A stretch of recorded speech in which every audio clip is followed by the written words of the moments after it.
I like to look at like what makes streamers successful. And right now, Penguin, right now, Moist Critical. Like I did speed already, and I'm gonna cover more. I'm gonna cover speed a little bit more like later on. But one thing I like to do is like look at like what makes certain people successful. Moist Critical is not someone I watch a lot, or actually is not someone that I watch. Period. But I definitely wanted to check out. Just like look at him a little bit, like check out what I see. So far, what I see is, and this is actually my first time really doing this, but what I see from him so far is like regular thumbnails. Like I don't really see. Oh, hold on. I don't really see like special thumbnails. I just see like random.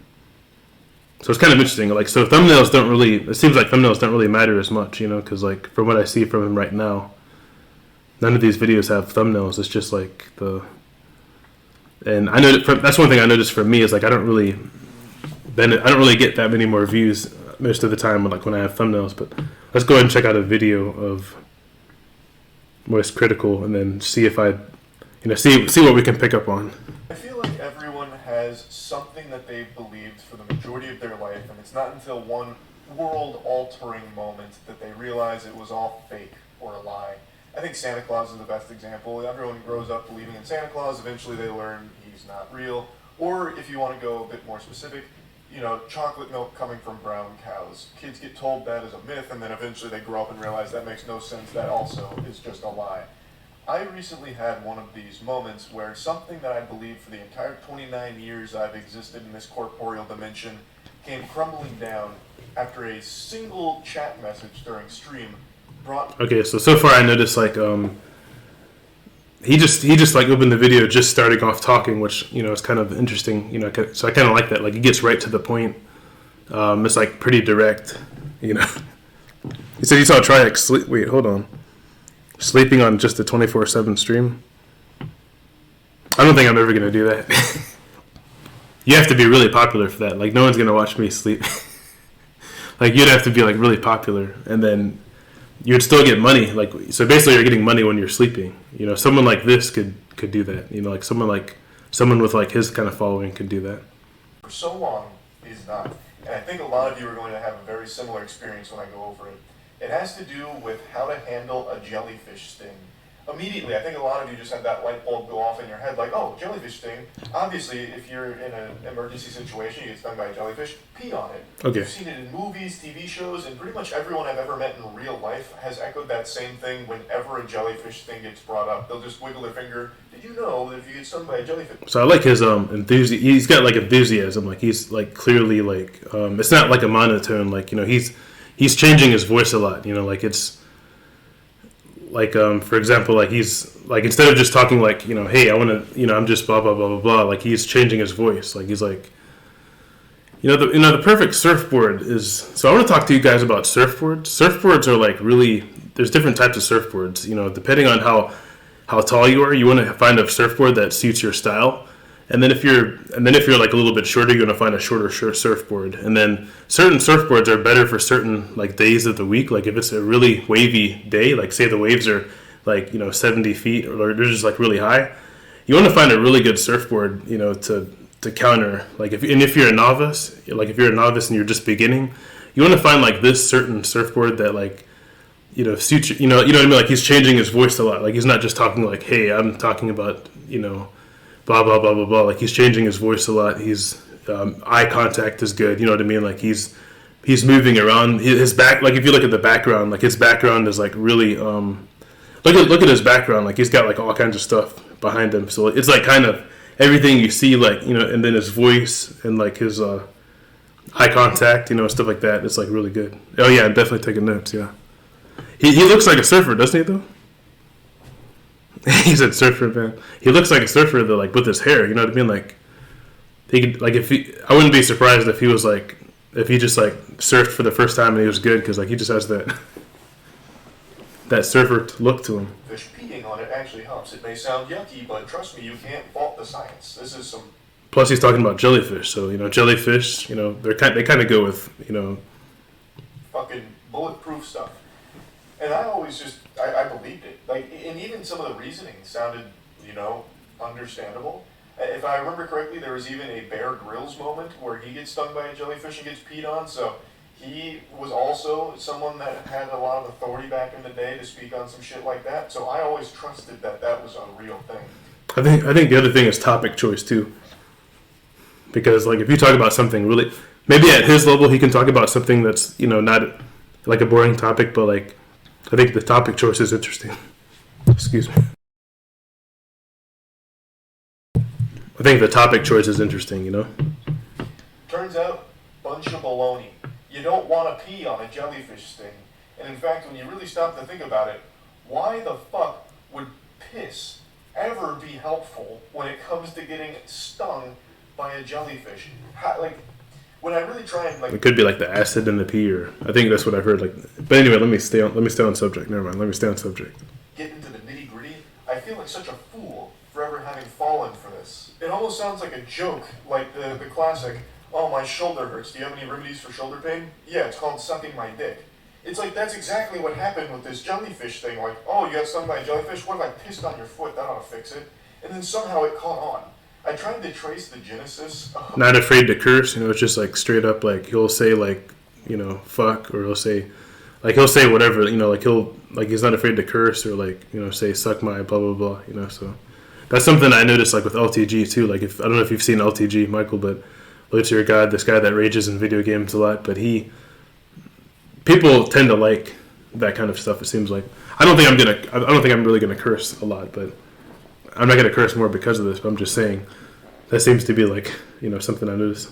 Of this myth, and it seems like it's only speculation because of pee having ammonia in it and all that. Ammonia, that's what it was. Clips now. I think I said acid, ammonia, that's what it was. And I also touched on like all of the wacky advice for how to handle a dog attack, like break up a dog attack. I feel like that's also something that kind of falls in line here because everyone gets fed different kinds of information on how to stop a dog attack. And none of it is really grounded in any real sense. So here's a couple of things that might change your fundamental understanding of the world around you with being lied to for so long. Oh yeah, Maximilian. I feel like he covers Final Fantasy though too, and but he mostly covers fighting games. But these two are typically linked together. But like this guy has actually Maximilian has a pretty big following too. He's got like 1 million at least, or 2 million subscribers. But this guy has like 14 million. I think I'll actually analyze Max next time. At some point I'll analyze Max. Dude, you have to check out an article about how to beat a pit bull. The shit was telling us to choke it. The advice for what to do during not only like a pit bull, I guess, but any kind of dog skirmish varies from person to person. I remember I read something about the way you break up a dog attack, like if a dog is clamped down on another one, is you put your finger up its butt. Actual Naruto 10,000 years of pain shit. And I just don't know enough about like dog temperament and how to break them up. I haven't seen this video, by the way. This is only 5 hours posted, so this is like a pure reaction. Question it. So I don't know if it'll work, but it changes from everything. Another one is the wheelbarrow technique, where you pick up its back legs and apparently it makes them drop whatever they're holding in their mouth, which I don't think is the case.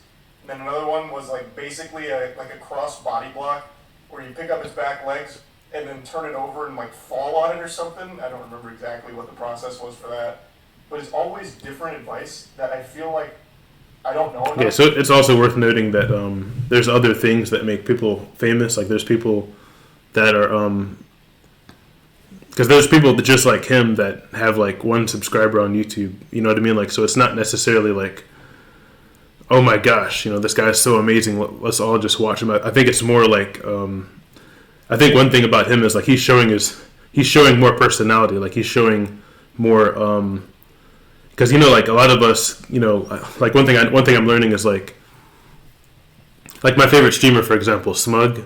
He's a fighting game. He has like a lot of fighting game content and stuff like that. But the thing about Smug, like the reason I like his old content more than his new content, he's focused more on gaming. His old content, there's like a lot more personality because he's first of all, like when he played like older games like Street Fighter V, he was already really good and he mastered the game. So it was just more about like messing with people and showing personality. And I think I'm starting to see that like you can like there's a lot of streamers that just play games and they don't really even show their face. They don't even really talk that much. And what separates you, like if you're a streamer and you're just playing games and there's nothing, so stuff like this, excuse me, stuff like this, I can see, like when it's just like pure personality, pure reaction, and that's unique to people. So I'm starting to see that. I'm starting to see the value of not just playing games and like just blending in with everybody else, but like one thing that makes people stand out is actually like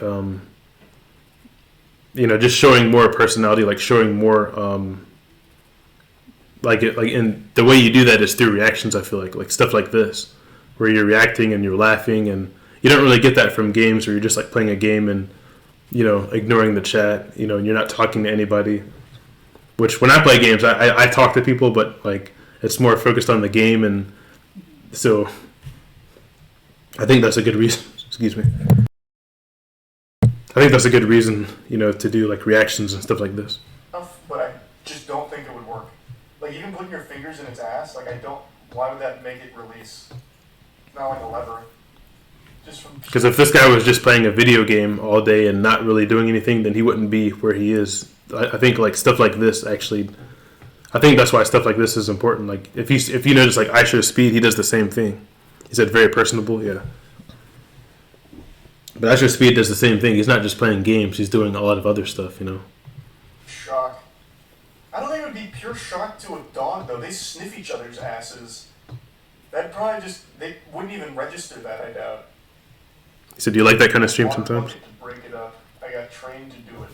So you just throw water on the dog. But I feel like once you get your foot in the door, you can do whatever you want. Like once, like stuff like this is good to draw people in, and then once you, like someone like him could actually just play a game and not talk to the chat all day, and he would still get mad viewers. But someone new starting out, like you kind of need something to propel yourself, and I think that's what I'm noticing is.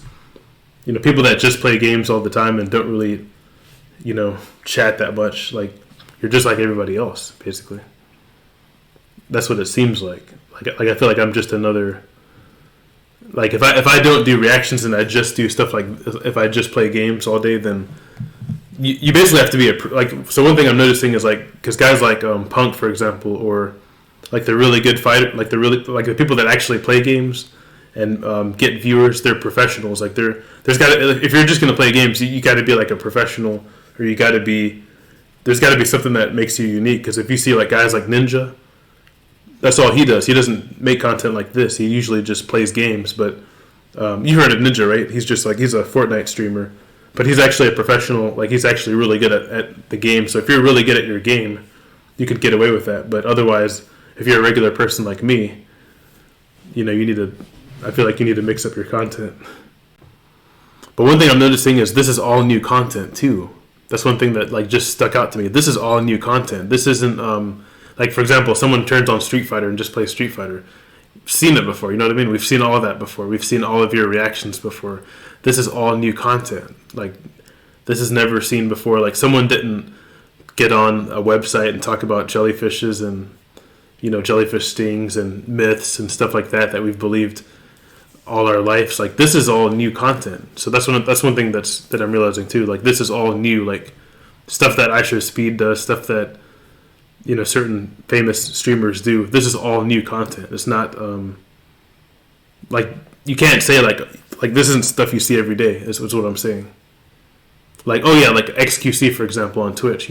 I know you know who XQC is because we talked about him. You said you watch him, but XQC does stuff like this all the time. Like he does random stuff like if you watch his channel, you're gonna see stuff you've never seen before. As far as like compared to other streams just have games and seen it before. You know what I mean? But now that XQC and guys like this are popular, and this guy has a more of a following than this guy has more of a following on YouTube anyway. XQC has more of a following on Twitch, if I'm not mistaken, but. Bottom line is once you become established, you can do whatever you want. Like you could just play games. Like XQC could just play Street Fighter if he wanted to, and people are still going to watch him because he's already famous.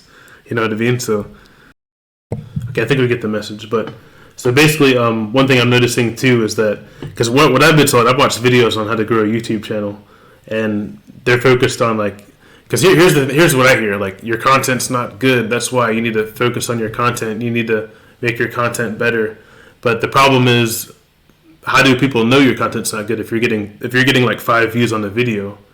That means that people aren't seeing your content. So it's not that your content's not good. It's more of the algorithm. Another myth that I've seen is you got to have excellent thumbnails. You got to have really good thumbnails so it catches people's attention. But if you look at this guy's thumbnails, I was an extra in the Hunger Games mocking. Why is this playing?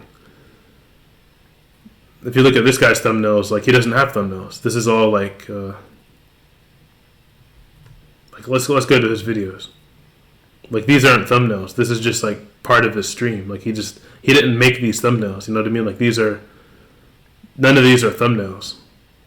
Okay, this is a thumbnail right here, but I mean, for the most part, he doesn't have thumbnails. It's just like you know how like when you make a video and you don't even choose, like you basically just choose like a section of your video, and that's it. Like you know that's your thumbnail. But like these aren't custom thumbnails, is what I'm saying. Like he put absolutely no time into these thumbnails. So the idea that you have to have really good thumbnails, that's a myth.